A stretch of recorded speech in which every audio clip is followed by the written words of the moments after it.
जय श्री राधेकृष्णा। ओम नमो भगवते वासुदेवाय। बंधुगण, आपण मानक आम चैनल ओडिया प्रेरणा को स्वागत जनाउछु।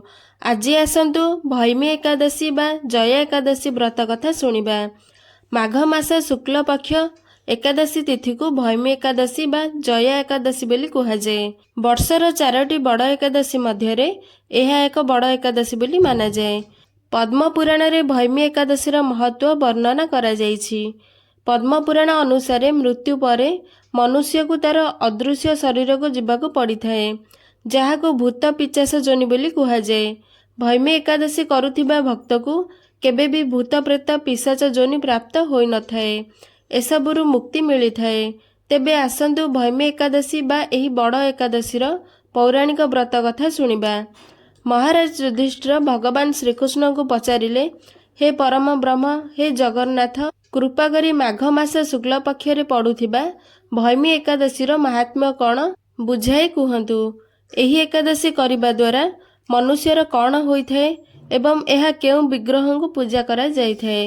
युधिष्ठिर महाराजंक कथा सुनी भगवान श्रीकृष्ण कुहंती, हे नृपश्रेष्ठ, माघ मासर शुक्ल पक्षरे पड़ुथिबा एकादशी को भैमी एकादशी बोली कुहाଯାଏ। एही एकादशी भगवान विष्णु को समर्पित। एही एकादशी समस्त पाप को हरण करी मोक्ष प्रदान करिथाए। एही एकादशी पालन करुथिबा भक्त को मृत्यु परे पिशाच जोनि प्राप्त होई न थाए एवं मृत्यु परे वैकुंठ धाम प्राप्त होइथाए। एहा परे भगवान श्रीकृष्ण भैमी एकादशीर पौराणिक कथा कहवा आरंभ कले। थरे स्वर्गपुर रे देवराज इंद्र पारिजातरे सुशोभित अप्सरा मानक सह नंदनवन को आसीथिले। 50 कोटी गंधर्वंक नायक देवराज इंद्र सेही दिन नंदनवन रे उत्सवर आयोजित करिथिले।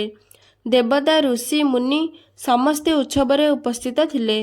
गंधर्व माने संगीत गाउथिले एवं गंधर्व कन्या माने नृत्य करुथिले। एही गंधर्व मानक मध्यरु जणे माल्यवान नामक एक गंधर्व थिले, जी सुमधुर गीत गाउथिले। गंधर्व झियो मानक मध्यरे पुष्पवती नामक एक सुंदर नृत्यशिल्पी थिले। जेतेबेले पुष्पवती एवं माल्यवान परस्पर उपरे नजर पकाइले, सेमानक मध्यरे आसक्त जात होला एवं सेमाने सेमानक लय एवं ताल हराई बसिले। एहा देखि देवता मानक राजा इंद्र क्रोधित हेले। से सेमानक स्वर्गरु वंचित करी पृथ्वी पिशाच भावरे रहिबाकु अभिशाप देले। अभिशाप जोगु सेमाने भूत होई गले। तापरे सेमाने हिमालय रे एक गछरे रहिबाकु लागिले। अनेक कष्ट सहिले। पिशाच जीवन अत्यंत जंत्रणादायक थिला, जहा फଳରେ सेमाने अत्यंत दुखरे जीवन यापन कले। गोटे दिन माघ मासर शुक्ल पक्षर एकादशी तिथिरे सेमाने उभय केवल फल खाई रहिले। रातिरे सेमाने भगवान को प्रार्थना कले, निज भूल पाई अनुताप कले। जानतरे हो किंबा अजाणतरे सेमाने भैमी एकादशी व्रत पालन करिथिले। ता परदिन सकाळे अत्यंत ठंडा जोगु सेमाने मृत्युवरण करिथिले। एकादशी व्रतर फल स्वरूप सेमाने पिशाच रूपरु मुक्त पाइथिले। अलंकार रे सुशोभित होई निज निजर विमान रे बसी स्वर्गलोक को आसिले। सेमानकु पूर्व शरीर रे पुनः देखि देवराज इंद्र को अत्यंत आश्चर्य होला। से माल्यवान को पचारिले, एपरी चमत्कार किपरि ହେଲା? केउ प्रकार तुमे दुहे मोर श्रापर मुक्त पाई निजर स्वरूप प्राप्त करिल? देवराज इंद्रଙ୍କ प्रश्न शुणी माल्यवान विनम्रतार सहित कहबाकु लागिले, भगवान श्री विष्णुଙ୍କ कृपारु एवं भैमी एकादशीर महात्म्य कारणरू सेमानकु पिशाच जोनिरु मुक्ति मिलिला।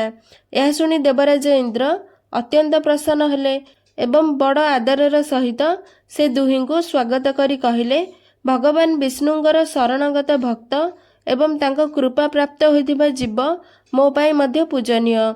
एबे तुमे दुहे निजे निजर स्थान ग्रहण करि पारिबो।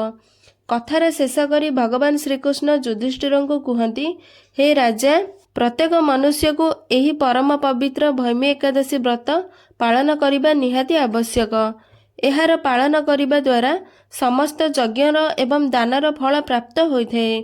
एही एकादशी व्रतर पठन किंबा श्रवण करिबा द्वारा मध्य व्यक्ति को अशेष पुण्य फल प्राप्त होइथाए।